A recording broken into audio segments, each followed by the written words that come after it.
Cordial saludo, soy José David Augusto Lozada Velázquez, estudiante de Dirección y Producción de Medios Audiovisuales de la modalidad virtual. Voy a explicar este tema a propósito de los ejercicios planteados en clase y del cumplimiento del ACA, si no estoy mal que se llama. Usted me corregirá, profesor.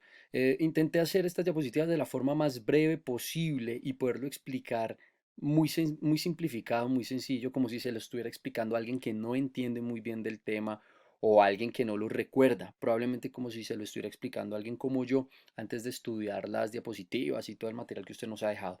Empecemos, vamos a hablar sobre el conjunto de números reales. ¿Qué es el conjunto de números reales? El conjunto de números reales son aquellos que pueden ser expresados y están conformados por los siguientes conjuntos. Números reales se expresa de la siguiente manera, con esta R, y es igual a Q y U, a Q unión I, ¿sí? A Q e I. Entonces, ¿qué es Q? Entonces, los racionales, los reales pueden ser entonces expresados o conformados por los racionales, que son Q, esta misma Q, y por los irracionales. Entonces, los racionales y los irracionales conforman los reales, que es R. Entonces, como si dijéramos que Q más I conforman R. ¿Listo? Los racionales, que los puse aquí amarillos, a su vez están conformados por enteros que se denominan Z y fraccionarios. ¿Sí? Entonces, de esta manera, puse los enteros con verde y los fraccionarios con azul. Entonces, los racionales, vamos a ver los enteros dentro de los racionales, los enteros. Los enteros que los puse de verde, que son z, se dividen en naturales y los no naturales o negativos. Y los fraccionarios se pueden ver como decimales exactos, decimales periódicos puros o decimales periódicos mixtos. Ya les voy a hablar de cada uno en detalle. Volvamos arriba cuando les decía, entonces miren, fraccionarios y enteros conformarían racionales, o sea, Q. Y nos faltaría la otra parte, que son los irracionales, para que estos dos nos den los reales. Entonces vamos a hablar de los irracionales. De los irracionales lo que pudimos ver es que son aquellos que poseen cifras de decimales infinitas y no se pueden escribir como fracción, como por ejemplo lo que corresponde a pi. Bueno, continuemos. ¿Se acuerdan que hablábamos aquí que los racionales se los pintaba de amarillo? Entonces vamos a hablar de los racionales que tienen dos subdivisiones, los enteros y los fraccionarios. Voy a tomar los verdes, que son los enteros. Los enteros los tenemos como naturales o con la sigla N. Los naturales son los números que se comenzaron a usar por la necesidad de contar. Entonces está 1, 2, 3, 4, 5, etcétera. Pero entonces hay una controversia sobre el cero. Para eso el profe hablaba algo sobre la teoría de conjuntos o la teoría de números, en la cual hablan algo del cero. Yo, como le estoy diciendo, intenté simplificarlo todo y encontré que tengo el cero como los números cardinales. Lo puse como números cardinales naturales. Entonces vamos a hablar de los naturales unidos con el cero como si fueran los cardinales. Entonces 0, 1, 2, 3, 4, 5, 6 para no complicarnos. Y después encontramos los no naturales o los negativos, que son menos 1, menos 2, menos 3, menos 4, menos 5. De esta manera vamos a determinar que los enteros, que son esta z, van a tener tanto el cero como los positivos a la derecha de la recta numérica, si así se quiere ver, como el cero, y a la izquierda de la recta numérica, y esto sería z. Nuestros números enteros van a estar constituidos por todo esto que acabo de explicar. ¿De acuerdo? Por otro lado están los fraccionarios. Los fraccionarios están compuestos por fracciones, que pues, la fracción es el numerador y el denominador, y los decimales. Entonces tenemos decimales exactos, que son como 0,25, números exactos. Decimales periódicos puros, que son 0,66666 y se repite ese número, o 0,99999 y se repite el 9, ¿sí? Periódicos puros. Y decimales periódicos mixtos, que son los que tienen decimales que sus otros dígitos cambian, como 1,257778 tienen acá diferentes números mixtos, listo. Pasemos a las operaciones con números reales. ¿Se acuerdan que determinamos los números reales como z y está el 0 y tanto a la izquierda de la recta los negativos como a la derecha de la recta numérica como que son los positivos. Entonces, ¿cómo se suman los enteros? Los enteros se suman de forma directa. Aquí, por ejemplo, 2 más 7 igual a 9. ¿M? Y el valor pues es positivo porque estamos viendo hacia la derecha de la recta numérica, entonces no tiene pierde. 2 más 7 9 y ese 9 es positivo. Ahora, también existen sumas negativas, así lo entiendo yo un poco. Aquí, por ejemplo, esto no es una resta, sino que es una suma.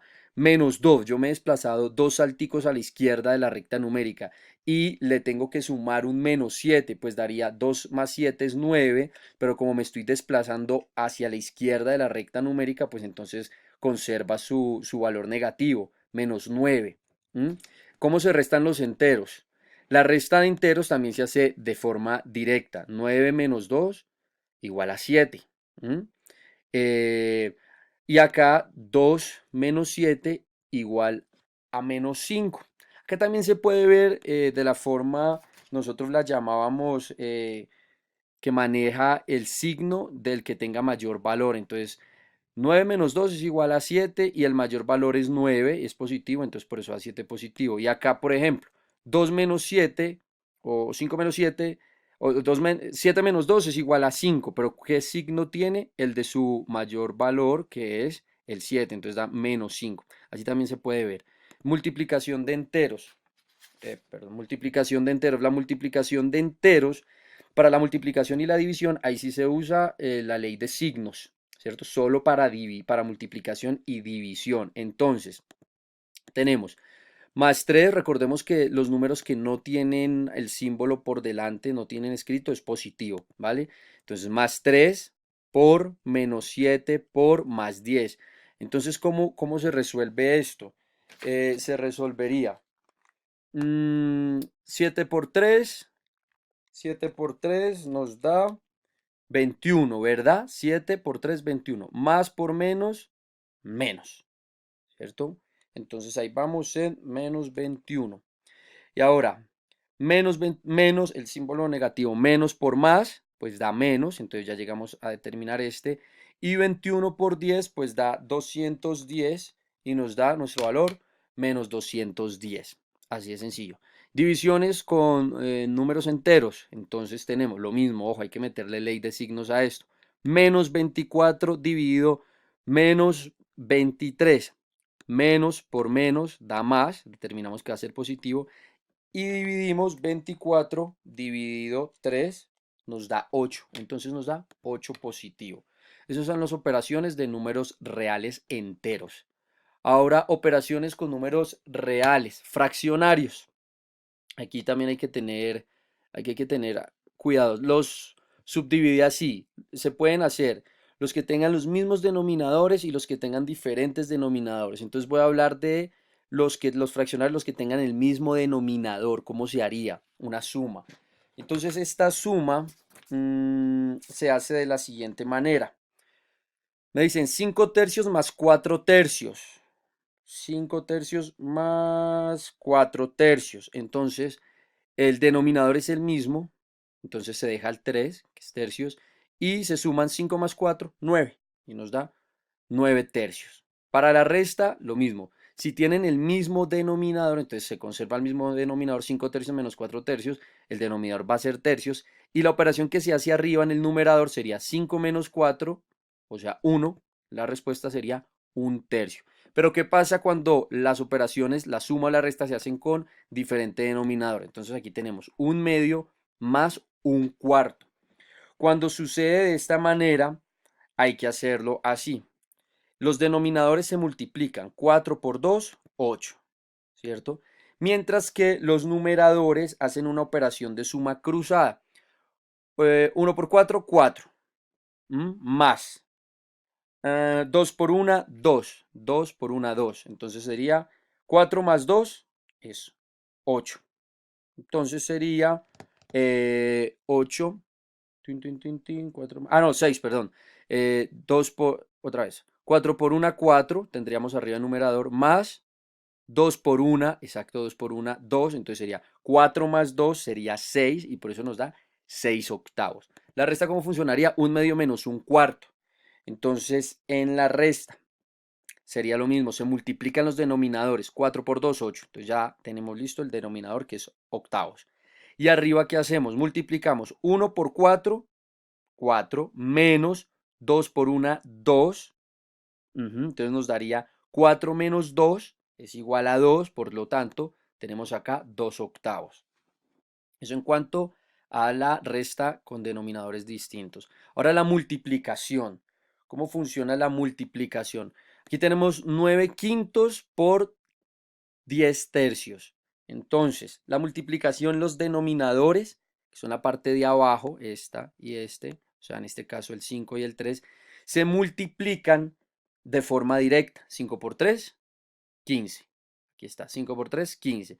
Y los numeradores, el 9 y el 10, se multiplican también de forma directa. 9 por 10, aquí está, 90, entonces daría 90 quinceavos. Acá sí aplica algo, ellos lo llaman de reducible, cuando una fracción es reducible o es irreducible. Esta es reducible.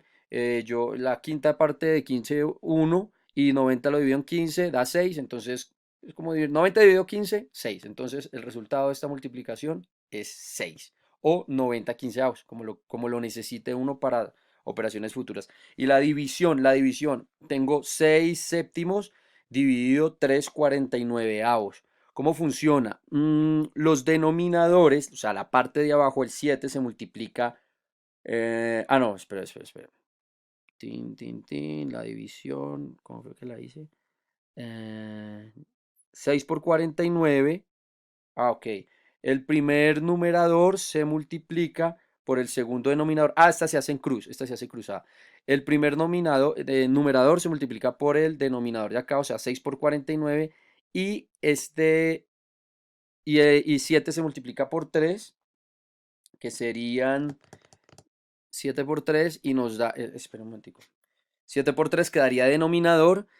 Y quedaría entonces 294 de numerador dividido 21, que es el otro denominador, es igual a 14. Acá hacemos lo mismo, reducimos.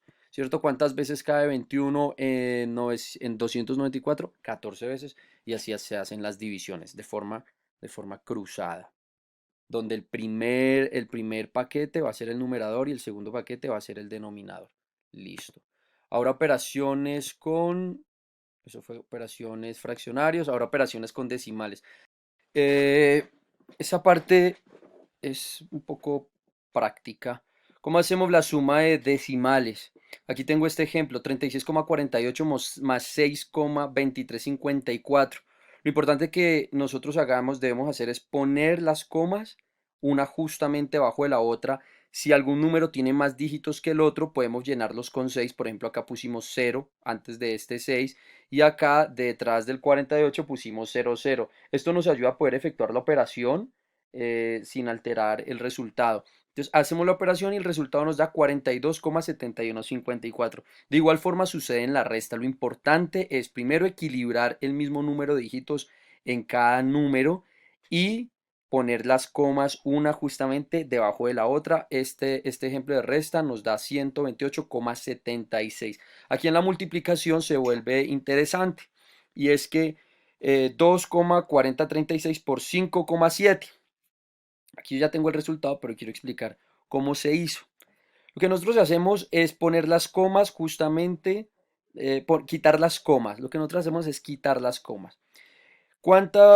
La coma de aquí tenía 1, 2, 3, 4 y el 57 tenía 1, son 5.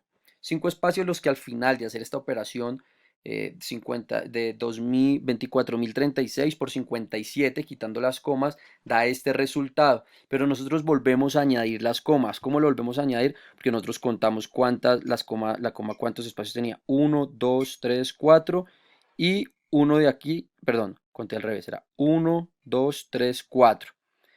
Y acá tiene 1, 5. Entonces venimos y ponemos la coma. 1, 2, 3, 4, 5. Entonces sería 13,752. En la división, ¿cómo funciona? En la división lo que tenemos que hacer primero es alinear las comas, ¿verdad? Equilibrar que tengan el mismo número de dígitos. Entonces acá nos toca, por ejemplo, 0,112 dividido 0,160. Aquí tienen los mismos. ¿Qué hacemos nosotros?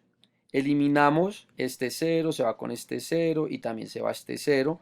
No nos interesan en este momento, no nos afectarían porque en la división, en el proceso de la división van a ir apareciendo las comas de manera natural. Entonces la división que nosotros vamos a hacer finalmente es 1112 dividido 160. Quitamos nosotros las comas para hacer la división y suprimimos los ceros. Esto nos da 6,95. ¿De dónde salen estas comas y dónde sale el número? De efectuar la división normal como nosotros la sabemos hacer. Él va dando la coma solo y así da el resultado. Esto en cuanto a números decimales. ¿Se acuerdan que desde acá arriba explicamos que los números los números reales están compuestos entonces por los racionales, que fue todo lo que acabamos de ver, más los irracionales? Los irracionales, volvemos a nombrarlos, son aquellos que poseen cifras de decimales infinitas, no se pueden escribir en fracción, como por ejemplo lo que corresponde a pi, que es 3,14159265, bla, bla, bla, infinito. O la raíz cuadrada de 2, que es 1,414213 y otra cantidad de números. Eso en cuanto a la explicación de conjuntos de números reales. La siguiente parte es lógica proposicional. Entonces, empecemos por definir qué es la lógica proposicional. Es aquella que nos ayuda a determinar si una proposición es falsa o verdadera. Entonces, ¿qué es una proposición? Una proposición es una frase o un enunciado que se puede determinar como verdadero o falso, pero nunca puede ser ambos. Entonces, reemplacemos esta definición arriba y diría, la lógica proposicional es aquella que nos ayuda a determinar si una frase o un enunciado es falso o verdadero. Entonces acá doy el siguiente ejemplo. El carro, el carro es rojo y efectivamente hay una imagen donde nos muestra que el carro es rojo. Quiere decir que eso es verdadero. Acá hay otro ejemplo a manera de operación, ya que vimos el tema anterior. Menos 2 más 3 es igual a menos 1. Esto es falso. Según lo que vimos en el tema pasado, esto sería igual a 1 positivo. Listo. Clasificación de las proposiciones. Se clasifican básicamente en dos grupos, simples o atómicos y en compuestos o molecular. Simples o atómico tienen un solo significado y carece de conectores lógicos. Las matemáticas es una ciencia. Ya, eso es simple. No tiene conectores lógicos, entonces es esa afirmación y ya está. Por otro lado, tenemos compuesto o molecular. Tiene dos o más significados y contiene mínimo un conector lógico. Entonces el ejemplo es María sabe hablar inglés y francés. Aquí está nuestro conector lógico y francés. Y tiene dos significados, pues que hablan inglés y que hablan francés. Pero aquí estamos ya empezando a hablar de conectores lógicos. ¿Qué son los conectores lógicos? Nosotros tenemos 1, 2, 3, 4, 5, 6 seis conectores lógicos, si se quieren llamar así: negación, conjunción, disyunción inclusiva, exclusiva, condicional y bicondicional, y cada uno tiene un símbolo. Acá intenté buscar los que más se parecieran, los que realmente son, y qué significa en palabras esa negación o en las proposiciones o definiciones que ahorita vamos a ver. El de negación es un no, el de conjunción es un y, el de disyunción inclusiva es un o, disyunción inclusiva, el de disyunción exclusiva son dos os, ya les voy a dar ejemplos de cada uno, y el condicional es sí, entonces, y el bicondicional es sí y solo sí. Vamos a verlos en detalle rápidamente. Operaciones entre proposiciones. Entonces, volvemos acá. El primero era negación. Acá lo vemos. Negación. Negación, la P de proposición, y la negación sería como este símbolo, casi que se parecía a un menos. Se lee no P o no es cierto que P, es falso que P. Aquí doy el ejemplo. Hoy es domingo. Supongamos que hoy es domingo. Entonces es verdadero.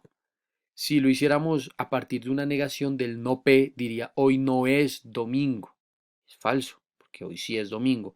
Entonces hacemos esta tabla de verdad acá.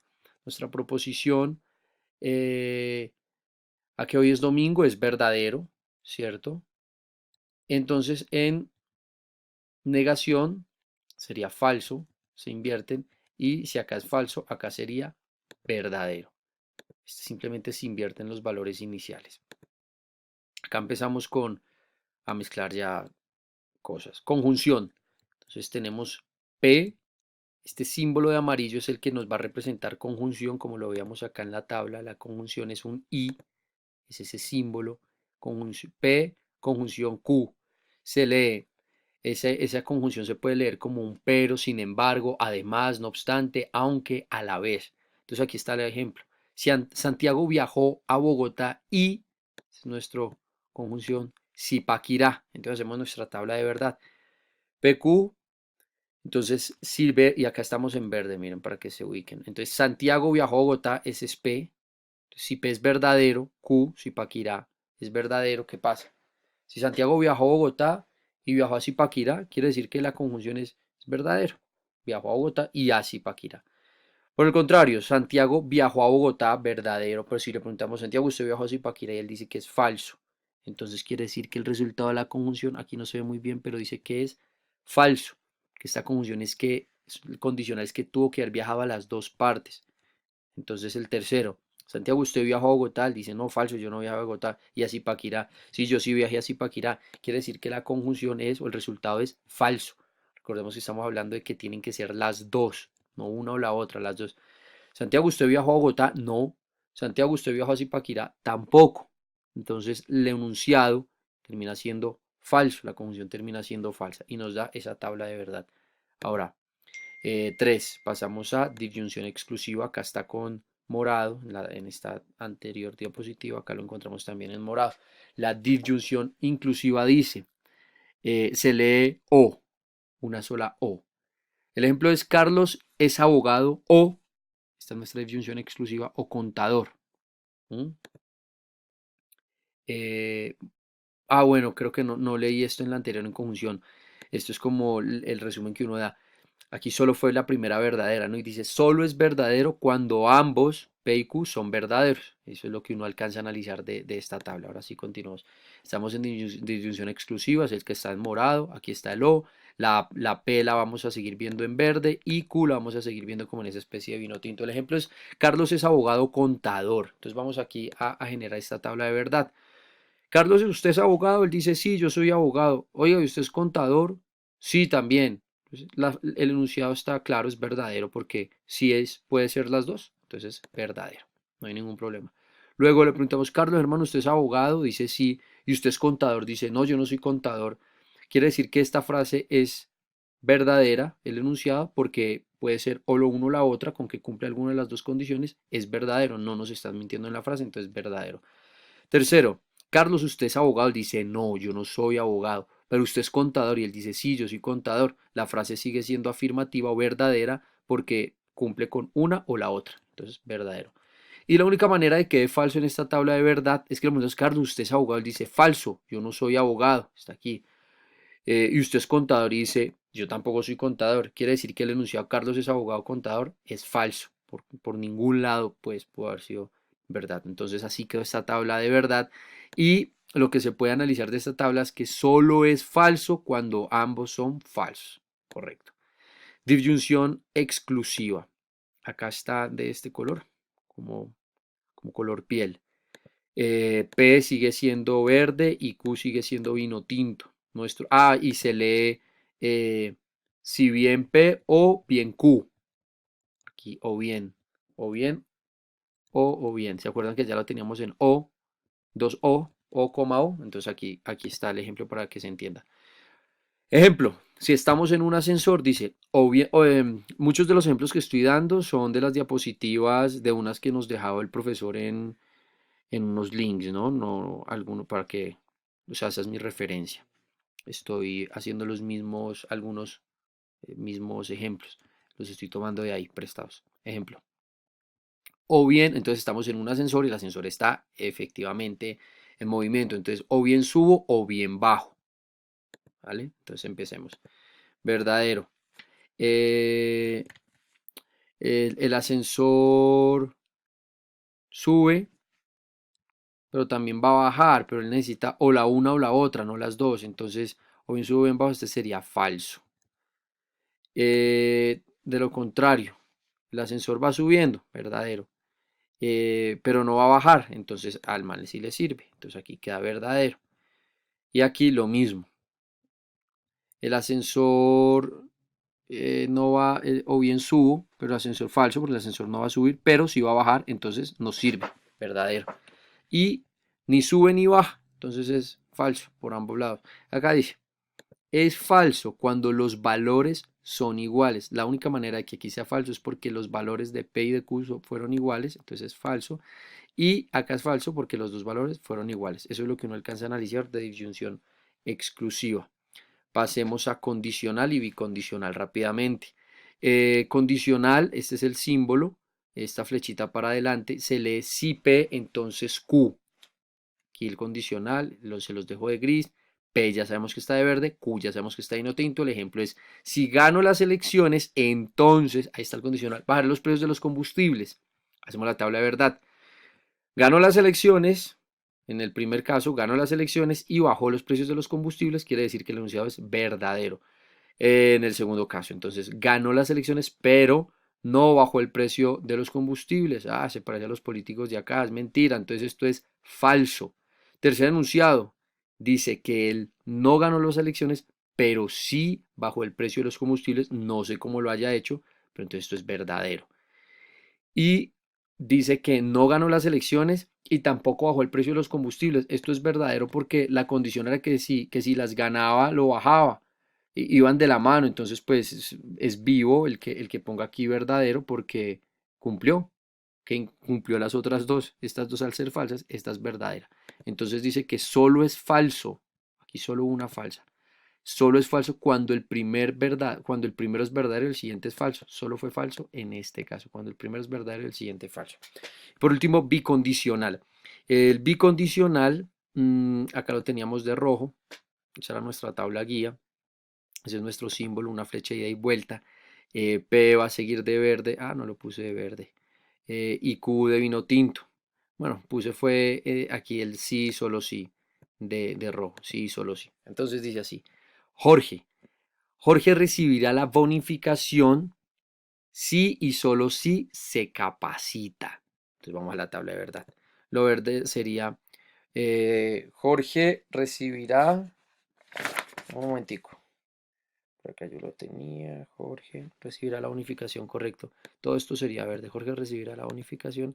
Este es nuestro verde. Jorge recibirá la bonificación. Si y solo si se capacita, sería nuestro vino tinto. Entonces, vamos a la tabla de verdad. Jorge recibió la bonificación, es verdad, y se capacitó, es verdad. Entonces el enunciado o la frase fue verdadera.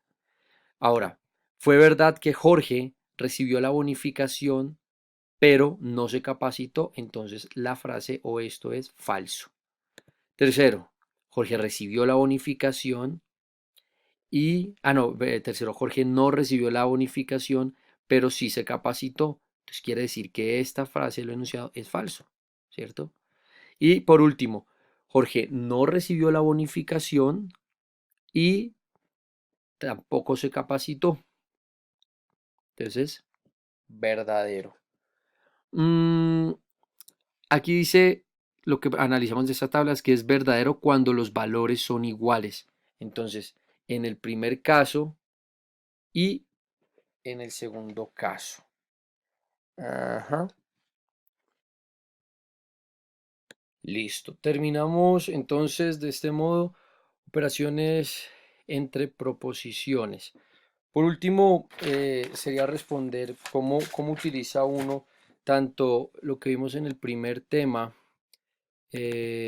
pam, pam, pam, pam, lo que vimos en el primer tema de números reales y conjunto de números reales con lo de la lógica. Yo siento que esto lo utilizamos, la parte numérica la he utilizado en el día a día, cuando uno hace operaciones, puede que no de una forma tan específica o tan exacta como está ahí, con tantos pasos para llegar a un resultado, sino que pues a través de los años uno lo incorpora, tal vez cuando pasa cuentas de cobro, tal vez cuando está haciendo balances, utiliza números fraccionarios o números enteros, y de esta manera uno los ha utilizado durante tanto tiempo de manera inconsciente que se hacen parte.